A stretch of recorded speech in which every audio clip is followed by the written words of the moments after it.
Do you like it? It's cool, right? So now we have to think. What have you learned from this? And how can you apply it to your country? I have listed 3. The first, special events attract more tourists. If it's just a geopark, it is a geopark. But with this event, it attracts more people here. When there are more people, that means people, they will need the transport. They will probably want to do the tour, right? And then they want to eat. So the nearby restaurants, they can make more money. Or some people, they want to stay overnight because it's in the evening. So all the nearby hotels, they will also benefit from this. So this is such a great idea that you can think that, oh, okay, what special events you can have. Next, not just a tourist attraction, it's educational. So this place, because most of the rocks were formed naturally, so this it has become a very popular tourist attraction for a field trip. Especially like school kids, they will visit there, and the teachers will explain, oh, how the rock was formed, because this is softer, this is harder, and then because of the wind, blah, blah, blah. They learn something from it. So because of that, remember, you need a brochure. You need to indicate where you are and how the rock is formed, like some general ideas. You need a brochure. And then what else? You need a sign to show how the rock was formed. Maybe comes together with a picture. Okay, so you can make it educational. And then maybe you need an audio guide, so that people can not just come here, take pictures, but also bring something home, which is educational, right? Okay, third, imagination makes good stories. I always say that because if all these are rocks, people they just come, walk around, oh, beautiful rocks, oh, big rocks, oh, small rocks. But now we give it a story. So people will be like, oh, it's an ice cream. Wow, that's fairy shoe. Oh, that's King Kong rock. And then people will look at the rock and think, oh, the angle. Oh, it looks like a camel. Oh, it looks like whatever. So people, they can have more fun, like looking at a rock, like licking the ice cream, pretending that they lick the ice cream, but actually, it's just like give it some good stories, and then people, they will be excited to see the certain rocks. Oh, queen, it's a queen. It's not just a rock. So most of the rocks, we just need to, we want people to use their imagination to figure out the shape. It's not just like a rock, like okay, maybe it looks like an elephant, but maybe for other people, they think that looks like a camel. That is okay, also okay, right? People can always use their imagination to give it a name. So that's 3 points I mentioned, and then I want you to think about. Okay. Next, Beitou Hot Springs. So these are all in northern Taiwan, in Datun volcanic range. Because of the volcano, it's quite hot underground. So this Beitou Hot Spring was formed.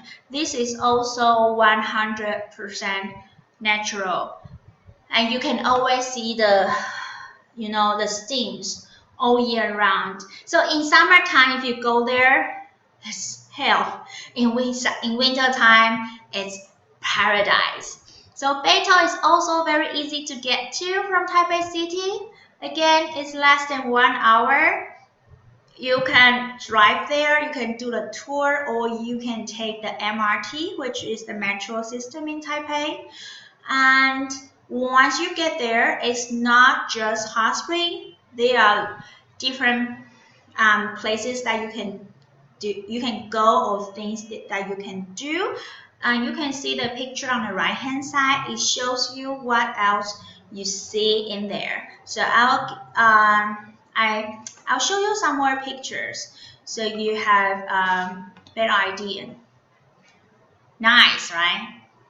So from the left-hand side, the first building we see, that is the library.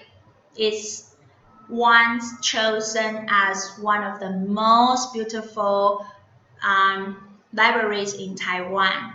It's also a green building that it kind of like reuse the water and use solar power. It's a very environmental friendly building. And then if you go and read a book in there, the sunlight will just we can enjoy the sunlight will just pass through the window, and we don't need a lot of lights. It's just like a really nice place, and it's also like 2 minute walking distance from the MRT.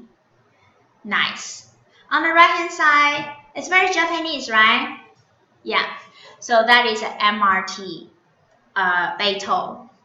And on the left hand side, on the bottom left, that is the Hot Spring Museum. So Hot Spring Museum showcases the history of Beitou, because Beitou is now a very popular place for hot spring. But before Beitou, this word comes from the word Batao, means witch, because the old back in the days, people believe that the witch lives in there, like like a Snow White, like the witch making the apple in there. That's why it smells bad with the sulfur, and then it has got the steam. So people believe that the witch comes from there. And in this museum, it showcases what is special in here. For example, there were 4 things that is important. Sulfur. The local people, they used to trade sulfur with Dutch. And then there's also we call it rush, R-U-S-H, rush. It's a grass that Japanese they use to make tatami. That's where they sleep on. And then the rock is a chilling rock that is very strong, and the Taipei wall that we used to use that rock to build the to build a rock to build a wall to build the wall. All right, and then in Beitou, of course, hot spring. So this hot spring is quite special. Only 2 places in the world, which is Beitou and Senboku, Japan, you can find this special hot spring. And then it became like a culture. You have to imagine, like during the Japanese colonial period, people come here. It's not just for the spring, but it's also like like social, like you enjoy it. And then after that, Nakashi and all this culture bloom. So it was a really cool place to go. So that's why on the right bottom right, there is a station. It's called Beitou Station. The train actually runs to here. But after 1980s, not so many people come here, and this town is no longer as good as before. So no people. That means we don't need a train station. So no more train running here. So recently we renovate the station and trying to show people what it was like before, especially during the best time in Beitou. So that's see this. This is Beitou MRT. Isn't it cool? So inside of this MRT, it's a theme train. It's a hot spring theme. So you can see the chair, and then like a bathtub, the very old traditional bathtub. And there are also some screen to show the history of Beitou. And there are also different trains that with a different color and patterns on. I'm not sure which train you're gonna take, but it's always different ones, and it's also a good place for photo taking. So this is what we do to make it special and also to attract more people here to relax and enjoy it. So now let's check out the video of Beitou.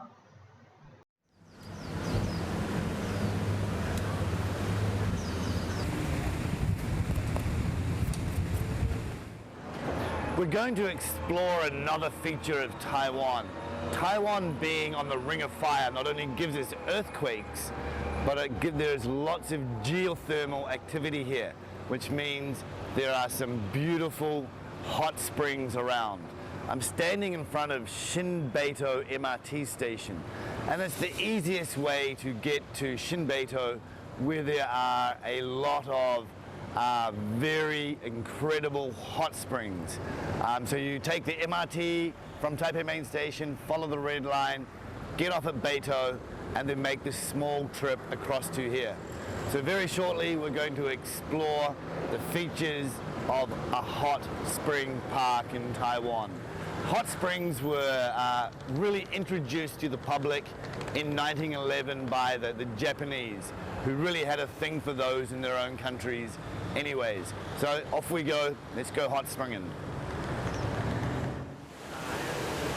Japan occupied Taiwan for a good period of 50 years, and quickly after arriving here and having established their dominance, they discovered the geothermal qualities of the area here in Beitou, and the Japanese governor commissioned the building of a park here in 1911. By 1913, the bathhouse behind me had been completed and built. Japanese officers would frequent the place to have a hot spring as they'd traditionally done back in their native Japan. And as with any place where they go to hot spring, musicians and alcohol soon followed. So where there are people having a hot bath, enjoying music and having alcohol, all sorts of little sideline businesses quickly sprung up in the area. Most of those would be the girls who would come here to make some extra cash off the Japanese officers. And the area quickly became associated as a red light area. After a period of time, once the Japanese had been forced to leave and Chiang Kai-shek's forces came in, they enthusiastically took over what the Japanese had already started, and the whole area became known as a red light entertainment area up until 1979, when the government finally abolished prostitution in the country.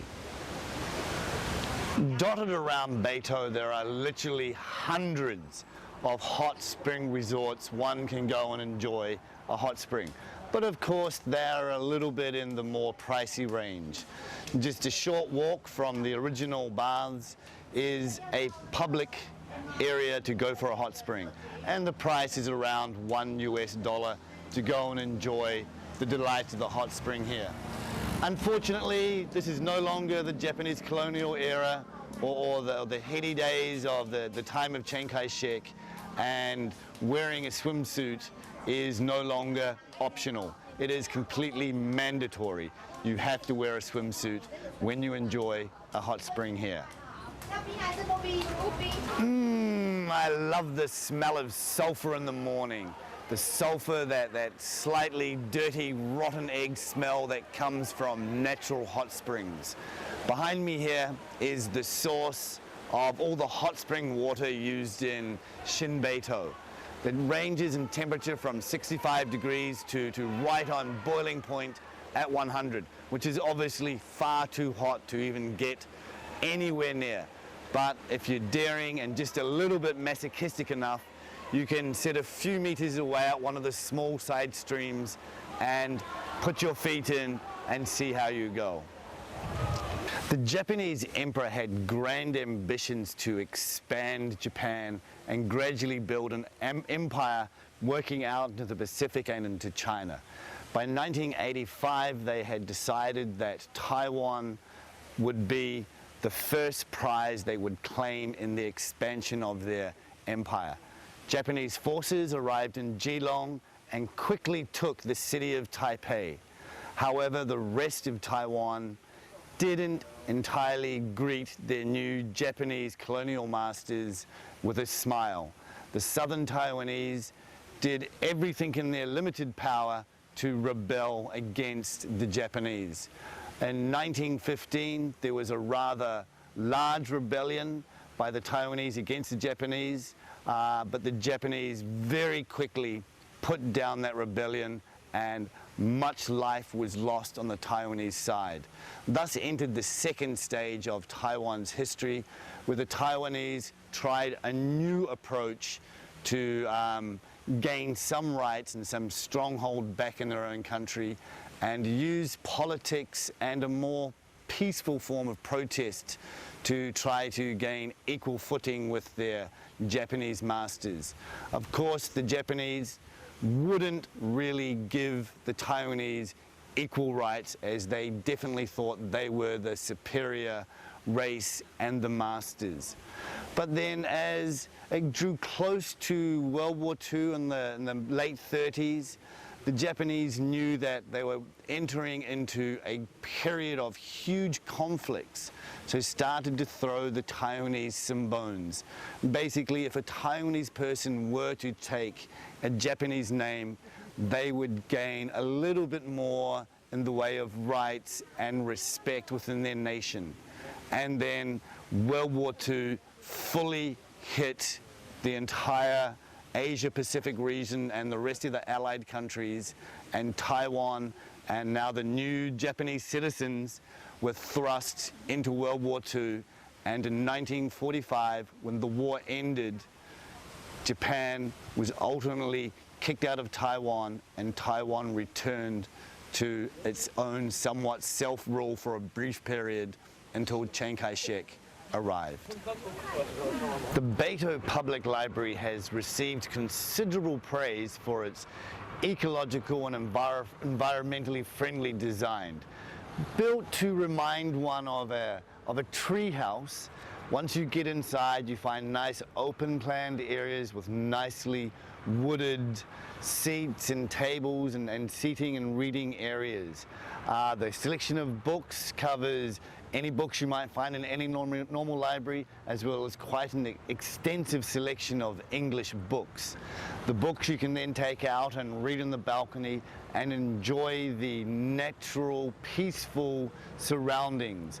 On one side of the library is a lovely park filled with trees, and on the other side there's a nice river to look at. A very peaceful and serene spot that has just got the right touch of the environmental and eco needs that Taiwan is now pushing towards. One of the main reasons Taiwan was populated so late in the game by people from China is that Taiwan already had a large number of people living here, the indigenous population of Taiwan. Now, the indigenous population of Taiwan are not necessarily of Asian descent. They belong more to a group of people called the Austronesians. Now, Austronesians can be found all around the Pacific region of the world, from Taiwan all the way down to New Zealand and out to Hawaii. These very unique groups of people basically now are split into 16 different tribes, one of which, for the Taipei area, are the Katajulan, but they are dotted in small communities all throughout Taiwan. And of course, as with most indigenous communities of the world, as the stronger powers moved in, they lost their lands, they lost parts of their culture, they lost parts of their identity. But in the last 10 years or so, there's been a massive resurgence in their pride and identification of their culture. It's one of the things that when you're in Taiwan is to absolutely go and check out the uniqueness and beauty of Taiwan's indigenous culture, especially here in Beitou at the Katajulan Museum.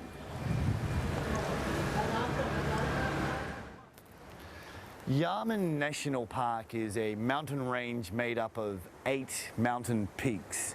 The area, most of those mountains are volcanic in nature, hence all the steaming fumaroles out here behind me.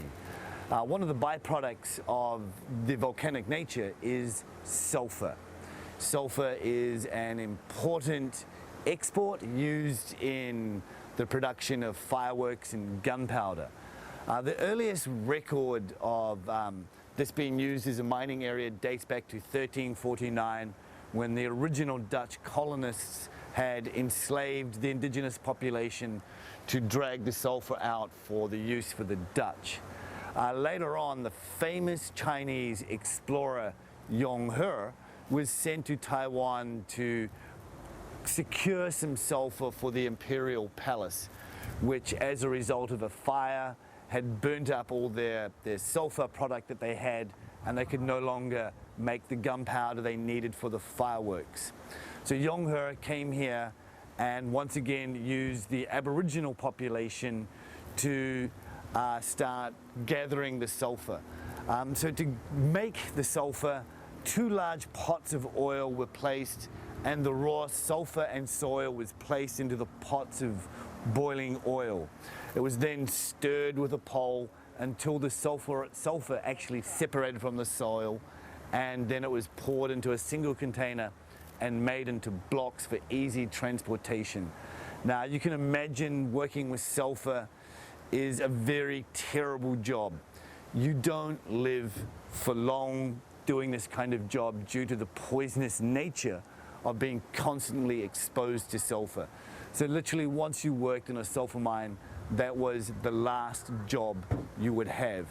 Not only is it incredibly bad for one's health, the environmental damage from the actual mining itself is quite dreadful. So after Yong He left, even the Chinese local government made it illegal to mine, and it was not allowed to be mined here for several years until the Japanese took over the island. And once again, they opened up the mines for the production of sulfur.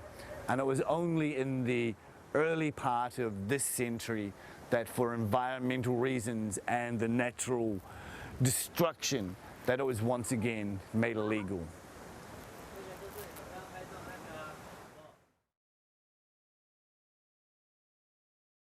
Okay, so how do you like this place? In winter time, it's a super popular place, but in summertime, it's very hot in Taiwan. So if you don't enjoy, if you don't go there for hot spring, there are still some other places to go in Beitou. So it's like a place where you can go all year round. And the best thing is that if you go there in summer, many hotels will have big discount, like 30% off or 40% off if you want to enjoy the hot spring.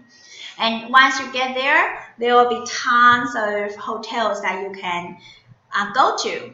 You can go to a public bathtub. You can go to a public bathhouse.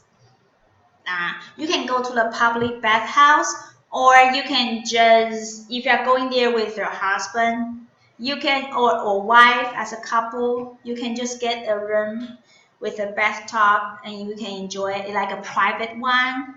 If you're going there with your kids, you can go to the big theme park where there will be different pools that you can jump from one to another, and also like a water spa. So lots of things to do in there. Beitou. Highly recommended.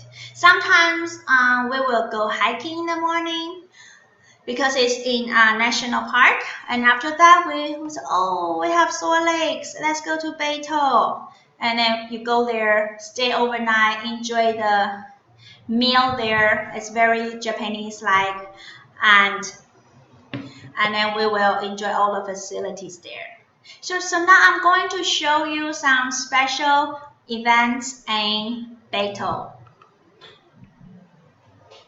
The Hot Spring Festival. Very Japanese like, right? So this is a really cool event called the Hot Spring Festival, and every year we will invite some different teams. For example, like from this picture, you can see this is we invite them from Japan, and this is a divine sedan chair parade. So these people, they come from Japan, and actually this is like a really traditional religious ceremony. And then there will be a parade. Apart from the parade, there will be some dragon dance or cheerleading or taekwondo show. There will be also some music concert or exhibition or like Sunday market, lots of different things to do. And then you can see the kids, they are in their kimonos, super cute. So there will be like kimono events that people can wear. Once you wear the kimono, you can get discount from the hotel. And then also some markets, or you can, like a health check event, or there will be an x-ray check for breast cancer, or people will come here to cut your hair for free. And there are also some guided tours during this period of time.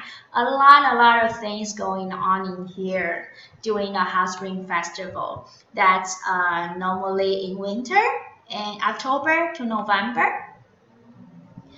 And on the right hand, top right, you can see a guy carrying the sedan chair. Do you know who he is? He is the mayor of Taipei. He's always there to promote this event and to encourage people to come here. Not just the tourists, but also people from other cities here to enjoy this. So yeah, he doesn't look like a mayor, but yeah, he's our mayor.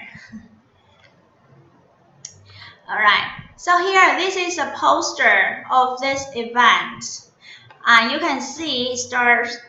Okay, this is 2019. And okay, so it's like a 5-day event, and every day it listed on what's in here, what is special. Especially during the weekend, there are always many events going on, and then you never get bored. So in order to give you a better idea, let's check out the highlight of the parade.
我们做着举轿的一个仪式。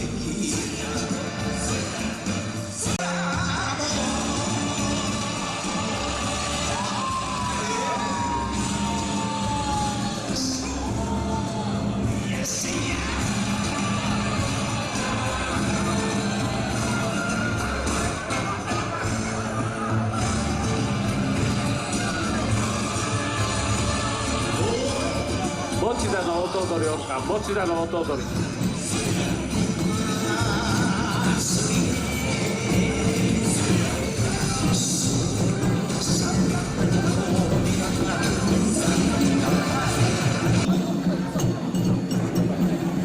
指す字線。指す字線。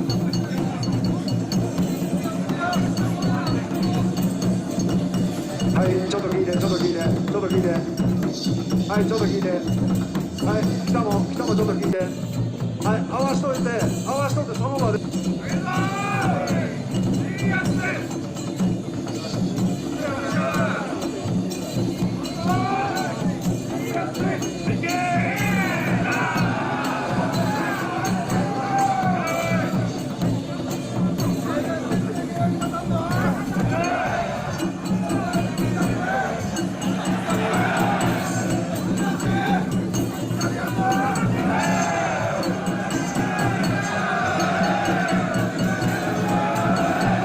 两边开始互相叫嚣喽。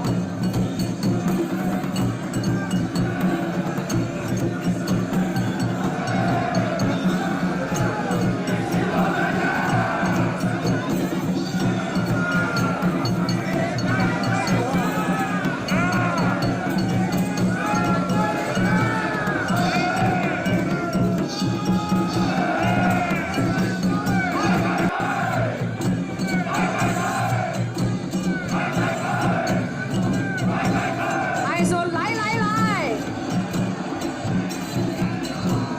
好，他们先，はい、同時の。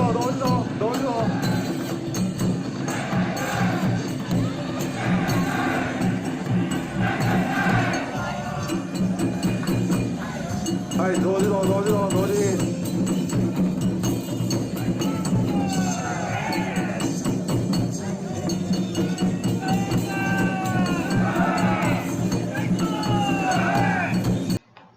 Okay, so how do you like it? Isn't it cool? Yeah, you don't have to fly to Japan. You can, you can be part of that in Taiwan, the parade. Okay, so that is in winter. What about in summer? We also need some event to attract people, right? So in summertime, we have the Cold Noodles Festival. So basically, it's not just one hotel. I mean that most of the hotel, they will work together. Together we are stronger. So they will work together and they will have discount.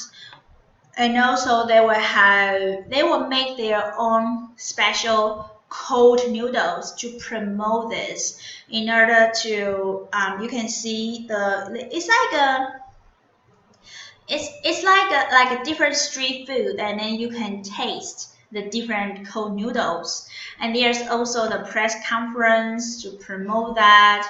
On the right hand side, you can see a poster. See, from June 14th to June 16th, there are like cold noodles or lucky draw or exhibitions. And then, from July to September, there are more and more events going on, like kimono or food. There's even an app that will explain what is in here, the background, or the app to help you find the good stuff to enjoy.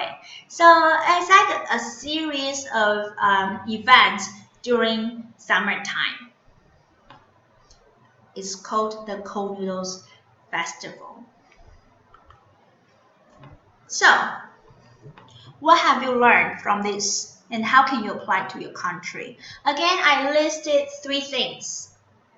First of all, a series of events during a period of time.